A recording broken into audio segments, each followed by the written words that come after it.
says, hey, I want to explain why I won't be voting for Elena Kagan. And but first off, let me tell these listeners that the Federalist Society for Law and Public Policy Studies is a group of conservatives and libertarians that are interested in the current state of the legal order. And basically your organization is founded on the principles that the state exists to preserve freedom, that the separation of government powers is central to our very important word, Constitution. And the Society seeks both to promote an awareness of these principles and to further their application through its activities. And isn't it a shame with the people we have in office today and these people that are trying to get on the Supreme Court that we have to remind them of that piece of paper called the Constitution? You know, Chuck, and first let me just share with you, I do serve on the board of the Federalist Society, but the Society itself doesn't take positions about nominees or any policy or positions, so anything I'll be saying would be in my own individual capacity. They more or less just have some training manuals if you'd like to look at them, maybe. Yeah, well, right? We have great programs where people learn about the Constitution. Yes, there you go. One of the things that I think is happening with the Tea Party folks out there and average citizens who are alarmed at what they're seeing going on in Washington with the government bailouts, the government takeover of the two largest auto companies, and the health care bill, one thing after another, where it's very clear. And the financial institutions now. That's going to pass with the... They're not looking at the Constitution in Congress or in the White House to see what limits they have on their power. They're just doing it, saying we have the power because you elected us. And so this nomination of Elena Kagan is so important to focus people's attention back on what the right role in our Constitution is for judges and justices on the Supreme Court. Senator Hatch, who's been a champion on the Judiciary Committee, lays out in a beautiful article, as you described in National Review Online, the reasons that anyone who cares deeply about the Constitution as a limited structure of government will find that Judge Kagan, who may be Justice Kagan, is not qualified. Because I know Hatch says that there are standards, a couple of standards that people need to know about to required of federal judges, and especially Supreme Court justices. I think there's two or three, two at least. Can we talk about those standards? And as David tells you about them, just ask yourself, does this lady meet these standards, you know? And the first is really since 1980, presidents of both parties, Republicans and Democrats, have chosen Supreme Court nominees who have some experience being a judge. Because the requirements of what you have to decide there, you only learn by serving on the lower courts. The Constitution doesn't require that, but it's just one of the practical, what sort of experience do they have? And she's the least qualified of anybody who's been nominated since that standard has been used by both Democrats, Republicans, President Clinton, President Reagan, President Bush, and it's very disturbing. So he then points to the second standard, which is how do they approach being a judge? Never having had the experience, what's their judicial philosophy? And points out in the hearings that he participated in, she revealed that essentially she's a politician, not a judge. She thinks judges should make choices about cases based on her views of what the right answer is, rather than on what the law says.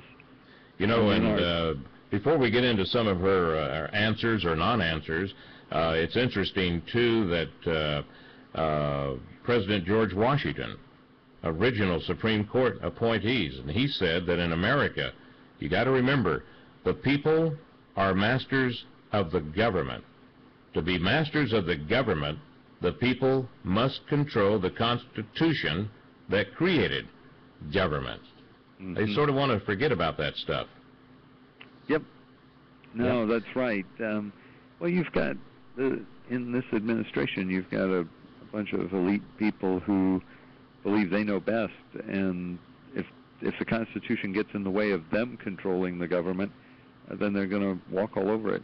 And that's one of the reasons, as I said, the Tea Party movement's so important. You know, the Heritage Foundation has sent out 5 million copies of the Constitution to anybody who writes and asks for it. And it's very heartwarming to see citizens now recognizing we have to learn what our Constitution says and not just rely on the media or elites to tell us what we should be doing. Yeah, I know this show once at Knott's Berry Farm, you know, they have a great liberty displayed there, and the originator of this show, George Putnam, and I went out and did a remote and gave every single listener a handheld pocketbook-sized copy of the Constitution, you know, which That's wonderful. Fantastic, yeah.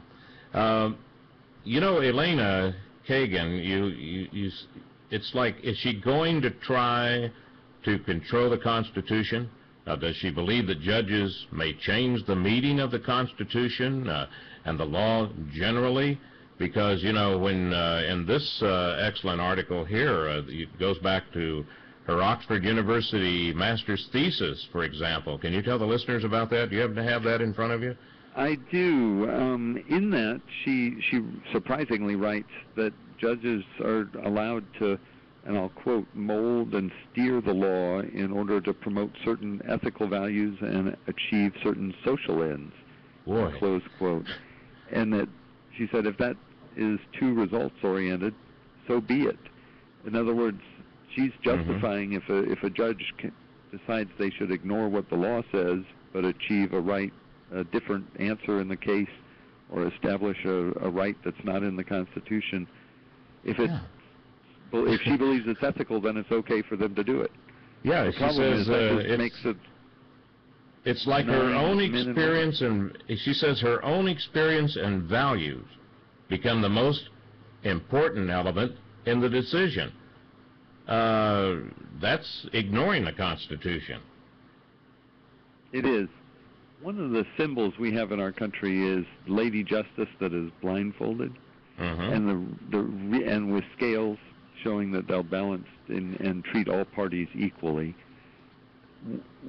Kagan's philosophy takes off the blindfolds and says, as a judge, I want to see who benefits and who doesn't from my decision, and I'll twist the law to turn it around to help certain people, and I'll ignore the law if I don't like the other people. And so she takes the scales and throws those away and says, you know, mercy will be at my hands, and I'll decide what I think is best and write it into the Constitution. Exactly. That's fundamentally at odds with our structure of liberty. Exactly like she did, David, in 2006 when she was the dean at Harvard Law School. Ignore the law, they overrule her. Ignore being overruled. The lady, it's like a runaway train. And here's and what was particularly outrageous in the episode you mentioned at Harvard Law School, she was ignoring the law that said law schools had to allow the Department of Defense to recruit JAG attorneys in the middle of our battle in Iraq and fighting Al-Qaeda. And so she essentially threw the men and women in uniform who came to Harvard to recruit off the campus, which I think is just outrageous and shows a complete lack of respect for the men and women who wear the uniform in our country. Of course, also behind partial birth abortion. You know, what really upsets me, David, is that I'm trying to think right now who wrote the article. I should be ashamed of myself, but anyway, it was it was Frank Salvato, and it was his due is not due. That was the name of the article, Frank Salvato, and talking about these presidents automatically get the wave of the hand, whoever they nominate. They're in, except in the case of Republicans, where 2 of them have been denied. We're going to take a break. We'll be right back. Wrap it up with David McIntosh. He's co-founder of the Federalist Society, former congressman from Indiana. Don't go away.